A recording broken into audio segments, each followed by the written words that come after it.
Hi అండి, అందరికీ నమస్తే. Welcome to my channel. ఈరోజు maida, sugar, baking powder, baking soda ఇవేమీ వేయకుండా హెల్దీ వేలో బిస్కెట్స్ ఎలా ప్రిపేర్ చేయాలో చూపిస్తున్నానండి. తప్పకుండా వీడియో అయితే చివరి వరకు చూడండి. దీనికోసం ముందుగా స్టవ్ ఆన్ చేసి ఒక వెడల్పాటి కళాయి పెట్టుకొని అడుగున ఇసుక కానీ సాల్ట్ కానీ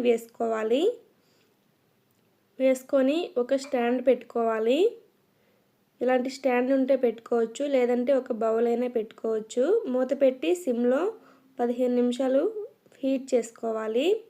ఇప్పుడు ఒక పెద్ద బౌల్ తీసుకొని 1/3 కప్పు గీ వేసుకోవాలి. తర్వాత 5 టేబుల్ స్పూన్లు బెల్లం వేసుకోవాలి. బెల్లం ఇలా తురుముకొని వేసుకోవాలండి, అప్పుడే త్వరగా కరుగుతుంది. తర్వాత 3 టేబుల్ స్పూన్లు పాలు వేసుకోవాలి. పచ్చివైనా పర్వాలేదు, మరిగించినవైనా పర్వాలేదు. ఇప్పుడు వీటన్నిటిని బాగా మిక్స్ అయ్యేలా కలుపుకోవాలి. బెల్లం పూర్తిగా కరిగే వరకు కలుపుతూ ఉండాలి. బెల్లం కరిగిపోయిన తర్వాత ఇందులోకి 1.5 కప్పు గోధుమ పిండి యాడ్ చేసుకోవాలి. గోధుమ పిండి వేసిన తర్వాత ఇలా చేత్తో చపాతీ ముద్దలా కలుపుకోవాలి. ఇంకా ఇందులో వాటర్ కానీ పాలు కానీ ఏమీ వేయాల్సిన పని లేదు. ఇలా కలుపుకున్న తర్వాత ఇప్పుడు ఒక చాక్ బోర్డ్ తీసుకొని చపాతీలా చేసుకోవాలి.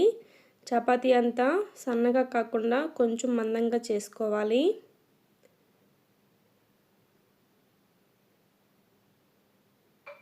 చూడండి, ఈ విధంగా స్ప్రెడ్ చేసుకోవాలి. మరీ అంత లావుగా ఉండకూడదు, అలానే మరీ సన్నగా ఉండకూడదు, మీడియంగా స్ప్రెడ్ చేసుకోవాలి. ఇప్పుడు రౌండ్గా ఉన్నది ఏదైనా సరే ఒకటి తీసుకొని బిస్కెట్ షేప్ కట్ చేసుకోవాలి.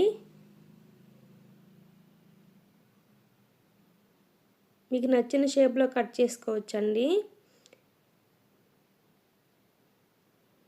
ఇలా కట్ చేసుకున్న తర్వాత ఎక్స్ట్రాస్ తీసేసుకొని ఇప్పుడు వీటిపై నేనైతే ఫ్లాక్స్ సీడ్స్ వేస్తున్నానండి.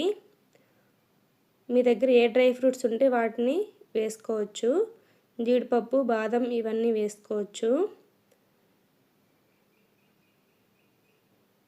ఇలా స్ప్రెడ్ చేసుకున్న తర్వాత ఒక ప్లేట్లోకి తీసుకొని డీప్ ఫ్రిడ్జ్లో ఒక 10 నిమిషాల పాటు పెట్టుకోవాలి. ఇప్పుడు మిగిలిన ముద్దను కూడా తీసుకొని ఈ విధంగా స్ప్రెడ్ చేసుకున్న తర్వాత మళ్ళీ బిస్కెట్ షేప్ కట్ చేసుకోవాలి. ఇలా కట్ చేసుకున్న తర్వాత పైన కొన్ని పంకిన్ సీడ్స్ వేసుకోవాలి. పిల్లలకి ఇవి డైరెక్ట్గా ఇస్తే తినరు కదండి, ఇలా బిస్కెట్స్లో వేసి పెడితే చాలా ఇష్టంగా తినేస్తారు. ఇలా వేసుకున్న తర్వాత చపాతీ కర్రతో కొంచెం స్ప్రెడ్ చేసుకొని ఇప్పుడు ఒక కేక్ ట్రే కానీ లేదంటే ఒక ప్లేట్ కానీ తీసుకొని కొంచెం గీ అప్లై చేసుకోవాలి. గీ అప్లై చేసుకున్న దాంట్లో ముందుగా మనం ప్రిపేర్ చేసి పెట్టుకున్న బిస్కెట్స్ని వేసుకోవాలి. ఇలా ఒక్కొక్కటిగా ఒకదాని మీద ఒకటి పడకుండా పెట్టుకోవాలి.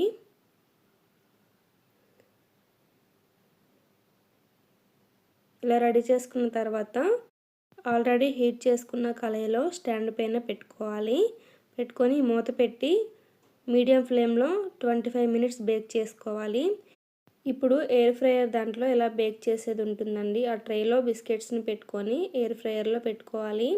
ఇప్పుడు ఆన్ చేసుకొని ఇది పిజ్జా మేకింగ్లో పెట్టుకొని ఆన్ చేసుకుంటే మనకి 15 మినిట్స్లో బిస్కెట్స్ అనేవి రెడీ అయిపోతాయి. చూడండి, 25 మినిట్స్ తర్వాత ఇవి బేక్ అయిపోయినాయి. వీటిని తీసుకొని పూర్తిగా చల్లార్చిన తర్వాతే మనం తీసుకోవాలి, అప్పుడే ఇంకా క్రిస్పీగా తయారవుతాయి. 15 మినిట్స్ తర్వాత ఎయిర్ ఫ్రైయర్లో బిస్కెట్స్ కూడా రెడీ అయిపోయినాయండి. ఇప్పుడు ఒక ప్లేట్లోకి తీసుకుందాం. చాలా టేస్టీగా ఉంటాయండి. మనం హెల్తీగా ప్రిపేర్ చేసాము. పిల్లలు ఎన్ని తిన్నా కూడా ఏం కాదు. బయట కొనే పని లేకుండా హెల్తీగా మనం ఇలా ఇంట్లోనే ప్రిపేర్ చేసుకుంటే పిల్లలు కూడా చాలా ఇష్టంగా తింటారండి. తప్పకుండా ఒకసారి ఈ విధంగా ట్రై చేసి మీకు ఎలా వచ్చాయో కామెంట్ సెక్షన్లో కామెంట్ చేయండి. ఈ వీడియో నచ్చితే లైక్ చేయండి. Thank you for watching.